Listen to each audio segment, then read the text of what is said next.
ইদানিং একটা সমীক্ষায় দেখা গেছে 5 বছর ডায়াবেটিসে আক্রান্ত রোগীদের প্রায় 22 থেকে 5%-এরই হার্টের ডায়াস্টোলিক ডিসফাংশন ডেভেলপ করে। তো এইসব কারণে আরেকটা যেটা ভয়ের কারণ সেটা হলো অনেক ক্ষেত্রে ডায়াবেটিক রোগীদের হার্ট অ্যাটাক হওয়ার পরেও বুকে কোনো ব্যথা অনুভব করেন না।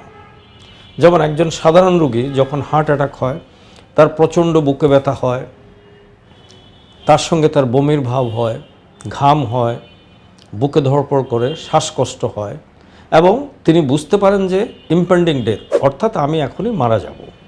কিন্তু ডায়াবেটিক রোগীদের ক্ষেত্রে বেশিরভাগ ক্ষেত্রেই এটা হয় সাইলেন্ট ইস্কিমিয়া, অর্থাৎ একটা হার্ট অ্যাটাক হচ্ছে কিন্তু উনি বুকে অনুভব করতে পারেন না।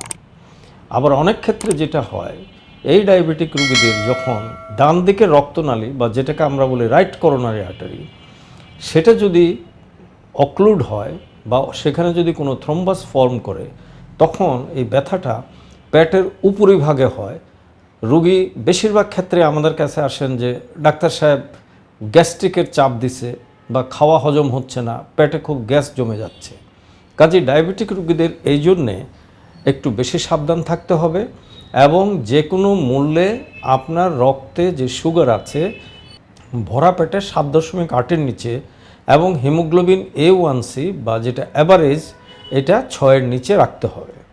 তার জন্য যেটা করতে হবে, আপনার খাদ্য নিয়ন্ত্রণ, প্রতিদিন নিদেন পক্ষে 1 ঘন্টা হাঁটা এবং আপনার চিকিৎসকের পরামর্শ নিয়ে, এবার সেটা ডায়েট এবং এক্সারসাইজের মাধ্যমে হোক, এটা আপনার খাদ্য নিয়ন্ত্রণ, এক্সারসাইজ এবং ট্যাবলেটের মাধ্যমে হোক, অথবা এক্সারসাইজ, খাদ্য নিয়ন্ত্রণ এবং ইনসুলিন এবং ট্যাবলেট, আপনার জন্য যেটা সবচেয়ে ভালো হবে, যেভাবে আমি যে প্যারামিটারগুলি বললাম তার নিচে রাখতে হবে, তাইলেই আপনার heart, brain, kidney, sexual organ, পায়ের রক্তনালী সঠিক থাকবে এবং আপনি দীর্ঘদিন সুন্দরভাবে বেঁচে থাকতে পারবেন। আপনাদের সবাইকে ধন্যবাদ, আবার দেখা হবে।